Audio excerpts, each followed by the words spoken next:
നിരവധി പ്രോജക്ടുകളാണ് നടൻ പ്രഭാസിന്റേതായി ഇനി വരാനുള്ളത്. അക്കൂട്ടത്തിൽ പ്രേക്ഷകർ ആകാംക്ഷയോടെ കാത്തിരിക്കുന്ന ചിത്രമാണ് സീതാരാമം എന്ന ചിത്രത്തിന്റെ സംവിധായകൻ ഹനു രാഘവപുടിക്ക് ഒപ്പമുള്ള ചിത്രം. ഫൗജി എന്നാണ് ചിത്രത്തിന് നൽകിയിരിക്കുന്ന പേര്. ഒരു പീരിയഡ് ഹിസ്റ്റോറിക്കൽ ഡ്രാമ ആയാണ് ചിത്രമൊരുങ്ങുന്നത്.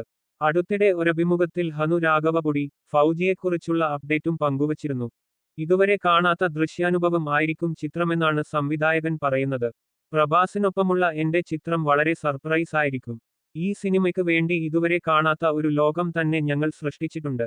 അത് എല്ലാവരെയും അത്ഭുതപ്പെടുത്തും ഹനു രാഘവപുടി പറഞ്ഞു. 1970കളിൽ നടക്കുന്ന കഥയാണ് ഫൗജിയുടേത്. ഒരു സൈനികന്റെ ജീവിതമാണ് ചിത്രം പറയുന്നതെന്നാണ് റിപ്പോർട്ട്.